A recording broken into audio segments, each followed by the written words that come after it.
Sam, I'm thrilled you're with us today on Let's Talk Luxury, our first podcast, brother. I mean, you got to be excited Woo! about that. Absolutely. It's an honor to be part of the first podcast and first of many with you, hopefully. It may be an honor or it may be infamous. We may be back on episode 50 to celebrate what's happened, or it might not ever even get off the ground, but we're going to find out together. So we're going to figure it out. That's how it should be. It's a team effort. I mean, we know each other and have been talking off air, but I have you here as Sam Johnson, Rivers to Peaks Travel founder and chief travel advisor. Is that what you prefer to be referred to as? Absolutely. That's correct. So Rivers to Peaks is my new agency that we're just about to finish right now. I'm also the co-owner and chief travel advisor for Prescription Travel. My business partner founded that in 2017, and we've been working together as soon as I got into the luxury travel sales, but I've always been the chief travel advisor. I love talking travel and I love talking partnerships. So that's where I come in. Listen, who doesn't love talking about travel? So tell us, how'd you become the authority in luxury travel and space? Absolutely. So I have always loved hospitality, loved travel, loved really connecting with people. And I think that's the backbone of travel. So throughout college, I majored in hospitality management. I knew it was the field I was going to go into. I've always been a people person, just like you, Alex. Sure. And after college, and even during college, I helped open an ultra luxe hotel here in Big Sky, Montage Big Sky, which was an amazing brand to get my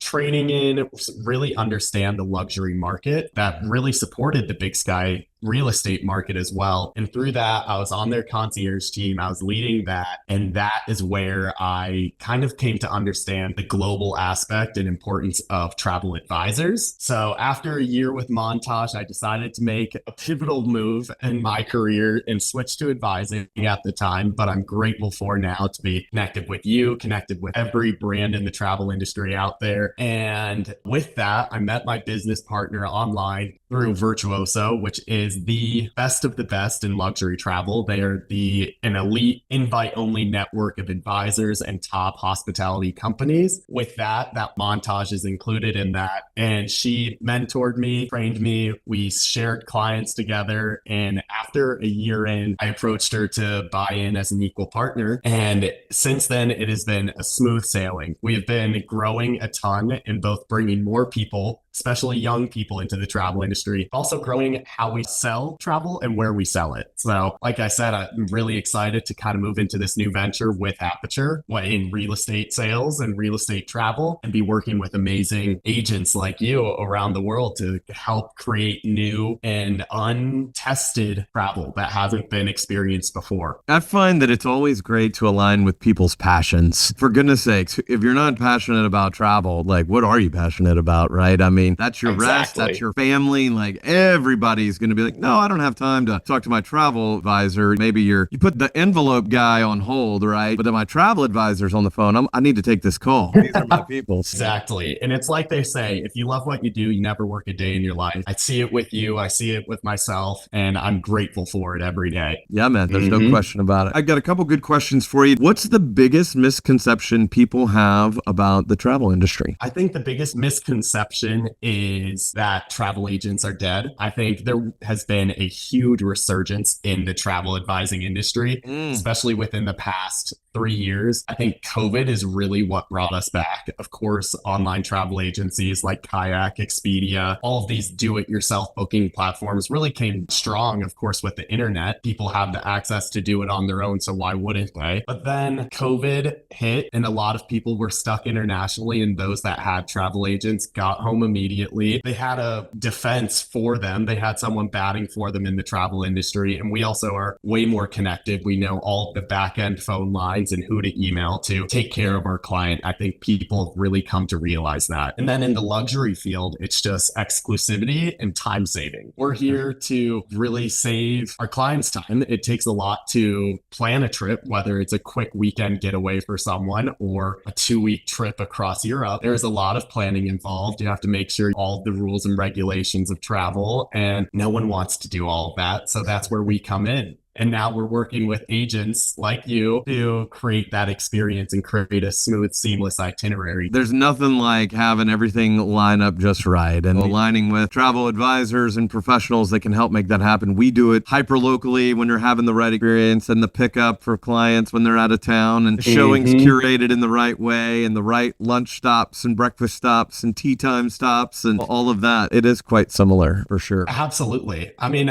we're both service professionals. We're here to help other people create experiences and sell a destination, sell a home. And that's what we're here to do. So it's very similar. Amazing. Well, tell me about an amazing, like just an extraordinary service experience that you encountered in your career, whether you curated it or you were the one that was curated. Oh, God, there's always too many to count. I feel very lucky that in my work, I get to travel very frequently, whether that's within the United States or all around the world. But I think one of my favorite things is on a recent trip for myself, I was visiting one and only Mandarina, and I was there to both visit for the leisure sales side, but also look at their residence team. And they got full access to one of their homes in development for me that has been really hidden away.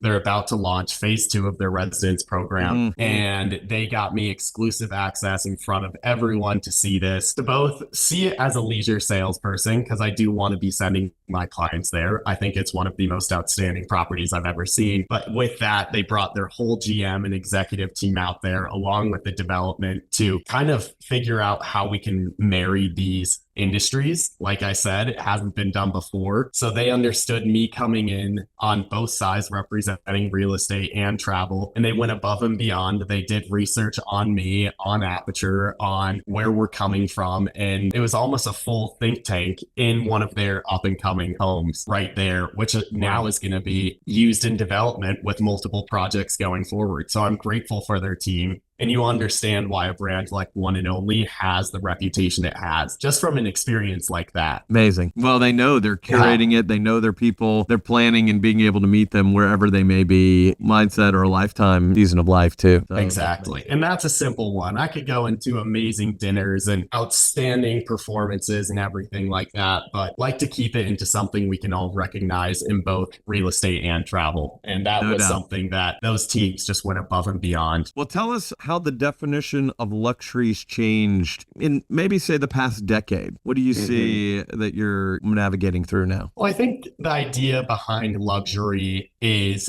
it's able to be interpreted in so many different ways, and it's interpreted to so many different clients in different ways. Luxury can be just as a service. It can be recognizing an exceptional experience in someone who's gone above and beyond for you. I think when it comes to real estate and travel, I define luxury now as the access to exclusivity. And I think exclusivity is something that is highly valued beyond anything now. It is becoming increasingly common to be able to have access to a lot of these, what people would say luxury experiences, whether it's fine dining, a nice hotel, a nice first class seat, or even just nice tickets to a performance. But it's these experiences that no one else is able to get unless they know someone, know who to call, whether it's you, Alex, me, you for an exclusive home that no one else has rights to sell, or me get these exclusive amenities that no one else gets, or being able to buy out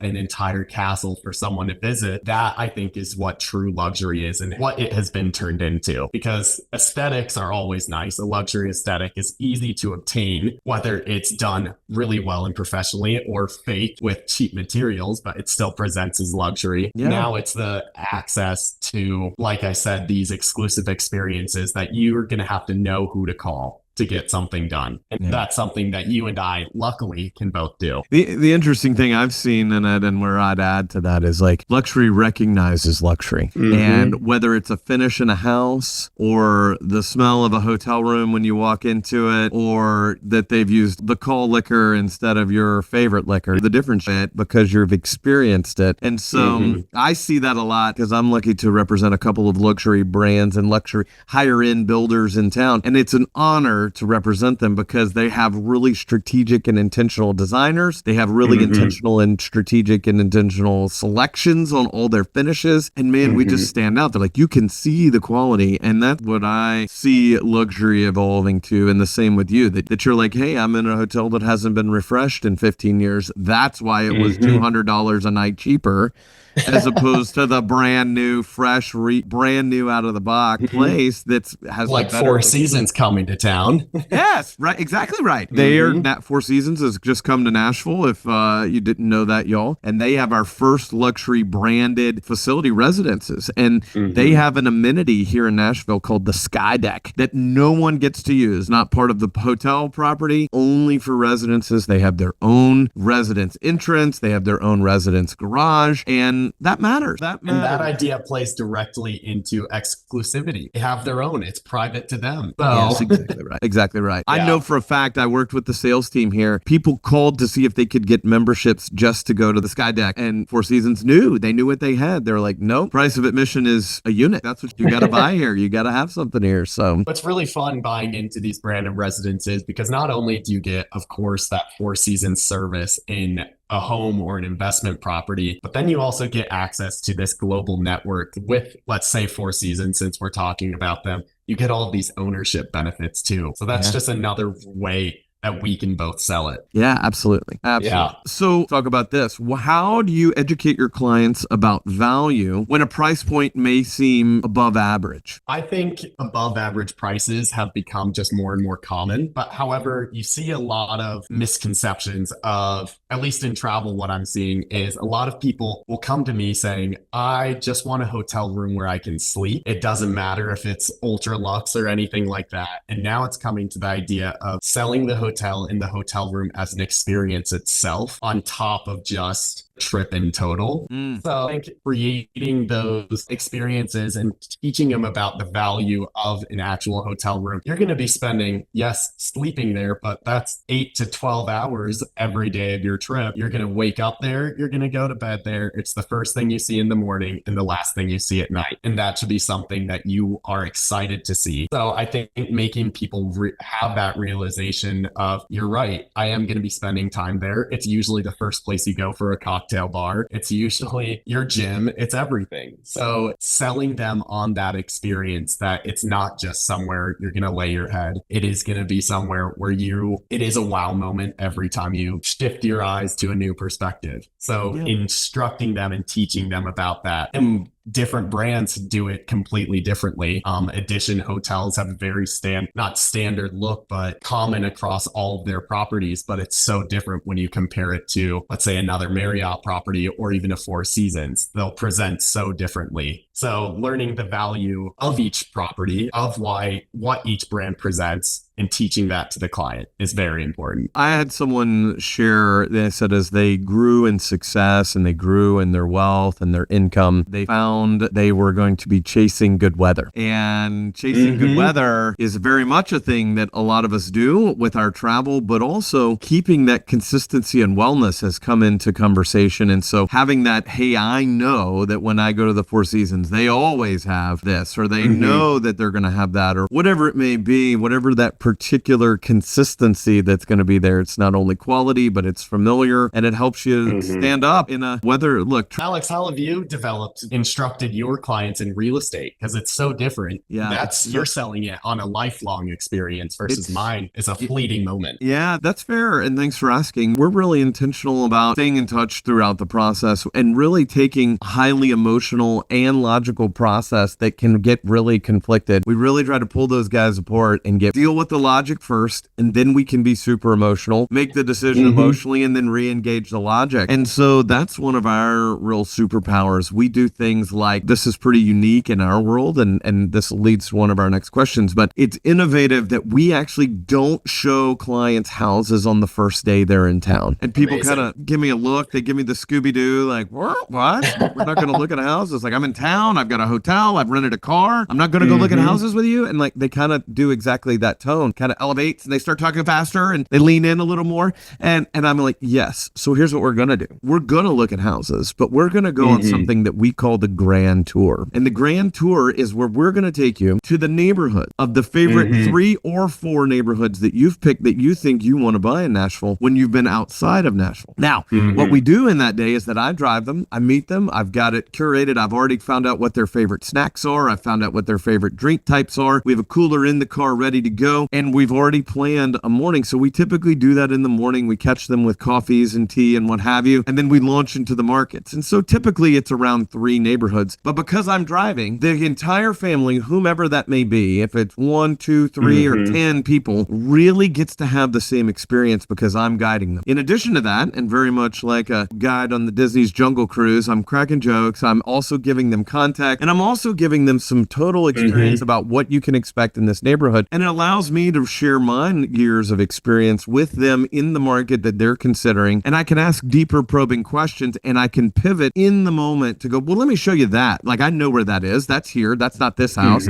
Let's go see that. And then we close that day of 3 private tours of the grand tour with a lunch generally in one of those key markets. So they can get out, they can stretch their legs, they can experience and engage a little bit within the community and start to engage that emotional side of what this really looks like here. Then we follow up the next day. We've got the next day blocked for actual showings, and they pick one of those markets and we go to it. So that's just one of the ways we're being innovative and changing that experience for people here luxury wise. And I think that's somewhere where you and I can partnership even. It's like you said, you don't sell, or you're not showing homes on that first day, you're showing the destination. And that's where we come in together. We're selling the destination. Yeah. So they're already in love with what they're looking in, and then they find the home that pairs perfectly with it. Exactly right. So with that, my next question, how do you balance tradition with innovation? I tend to push the boundaries with innovation more. I think both the real estate industry and travel have been a bit more antiquated in whether that's the technology that you and I use, our CRM systems, marketing, any type of technology, I think has been a bit, like I said, antiquated or old. So now it's finding those new technologies that is addressing that and making it easier for you and I, which at the end of the day makes it better for our clients. I know we're lucky to be both involved with Aperture Global, which is now the most technologically advanced and innovative real estate agency in the market. So that, along with brands like Virtuoso, which has been around a long time, but is looking to innovate and adapt, but also address their current client needs, is very important. And of course, it changes for the client. Some want to see the super technologically focused, addressing every new need as our generations have shifted and as new things come in. But then you look at cut out every client. So it's really how we work as people. I think for you and I, we have access to all of these different systems that allow our work to become more technologically advanced and efficient. But then some clients will want to see that, and some will just want to see how a traditional advisor agent works. And luckily, we're able to do that. We are men of the people. We want to be there and offer our services in multiple different ways. And that's something we have to do every day. And it's not changing your personality on a full 180, but it's just changing simple things. And it's so everyone is comfortable and creating that know, like, and trust with the client. Just like you and I discussed earlier, you got to take inventory on who your client is. And they may be very brand specific. They may say, hey, I'm very, very loyal to this brand and I'm passionate about it. So if you make a suggestion off, you've got to discover that as opposed to walk into that disappointment and then where you're like, hold on, wait a minute, not doing that. You know, that whatever it may be, whether it's airlines or hotels or experiences or even college football teams, that comes up. You got to be careful. You got to be careful with that.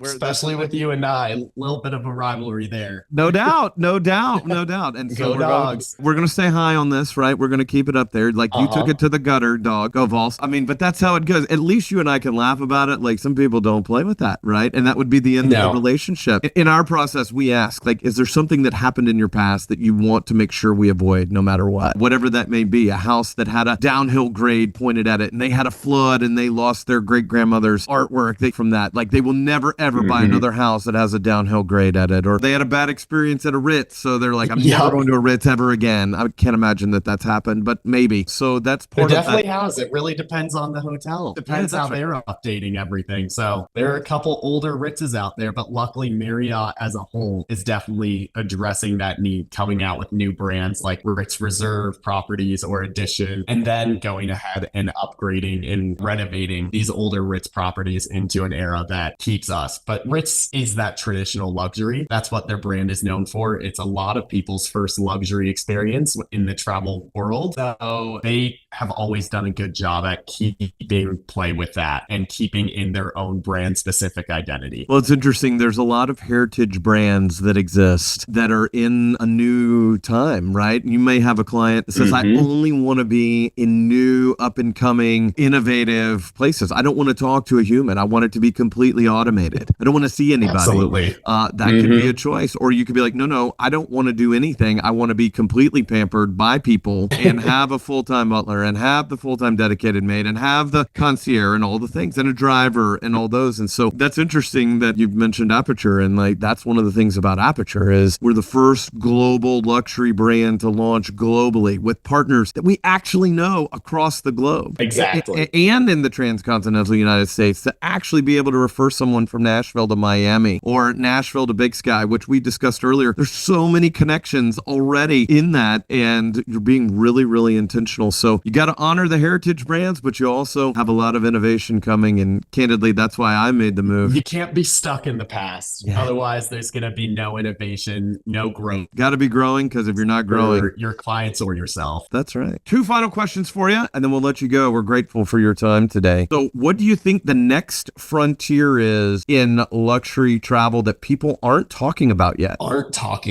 That's interesting. I haven't thought about that too much. Obviously, there's been so much emphasis recently on just the unique one-of-a-kind experience. I think that relates to a lot in adventure travel. I think what people aren't talking about right now, and it's going to be the future, is what you and I and Aperture are building. It's the real estate travel sector. No one, not even any client, has addressed this yet. They haven't. Yes, a lot of our clients in the luxury realm of advisors, typically, they have a real estate agent that they typically work with, but they haven't married that at all. And then looking at from the brokerage side, our industries work very similarly, but there has been very little intersection between what I do and what you do. Yeah. Yes, brands are coming out with these branded residences, such as Four Seasons residences in Nashville, the Pendry residences that are coming as well. Yeah. But there haven't been the address of mixing leisure travel sales with a residential home sale. So I think that is what has not been talked about and is going to blow up once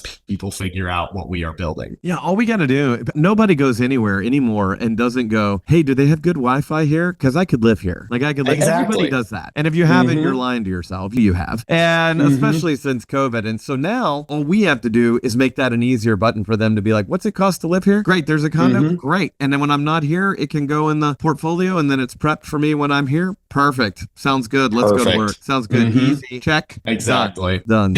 Last question I have is, so in your book of life, what is your current chapter and what is it called? That's an interesting one. I am still very early in my life. I'm only 24. I feel like I've been lucky to live a very adventurous and exciting life growing up in Big Sky, going to school in Georgia, traveling the world. And now I think this chapter now starts with people like you, people like my mom and dad, Martha and Scott Johnson, and everyone in this real estate industry. I think the idea is just innovation, or what's next. I think that's the name of the chapter. We are trying to come up with something that hasn't been done, and it's terrifying, but to have this privilege, and it's a mantra I live by, privilege is power. Not everybody is given the power to achieve it, but I think we have been given the support and the systems and the tools and the people to build something unique that is addressing so many needs. And I'm lucky to do it with so many amazing people people that are just as excited and innovative as I am. Absolutely. Yeah. Brother, And this I don't is know where amazing. it's going to lead. We're still early in the process. So we're past the prologue, though. You're not on chapter 1. You're in there in the chapter 24. That's where you are. Chapter 24. I love it. What would yours be? Mine, I'm a little bit out of the prologue. I'm in chapter 48 just recently. And I would say Still early. My chapter is, I've been saying a lot lately, like our sun is rising. So I would call it that. Our sun is rising. We've been working and are very, very experienced, very, very influential and connected locally, regionally, nationally, and internationally. And that is where that sun is rising, that when clients say, hey, I want to buy a flat in London, I actually have a partner and I can get even more specific into London because London's gigantic. And so I can be more specific as opposed to like, okay, and you pick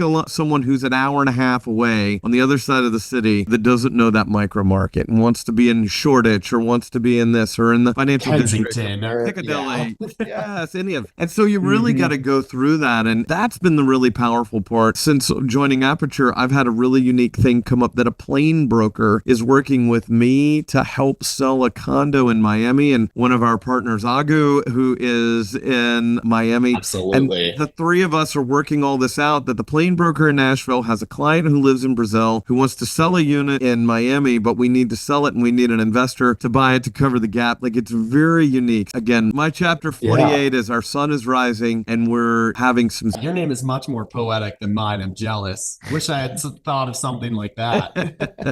It's okay. When we have you back for our maybe someday with wisdom, for our reunion episode here in a few months, we'll have a better answer to that. But brother, I'm so grateful. I'm so grateful that you're here. People that want to connect with you, what's your favorite platform and ways to get in touch with you? Absolutely. I have people connect with me direct. My cell phone is 406-570-9612. You can find me on prescriptiontravel.com or Virtuoso, and Rivers to Peaks coming soon. So very excited. Brother, we're grateful. Thank you. And we'll put all that in the show notes so people can be in touch with you too. And can't wait for this to be a success. So we have you back, the reboot on episode 50. Thank you. I'm beyond excited. And thank you for having me a part of this. I'm excited to see this podcast grow and see what you're able to turn it into and see who else you're able to bring on. Listen, we've curated some good ones. It's going to be fun. Thanks for being here. Look forward to it. Thank you.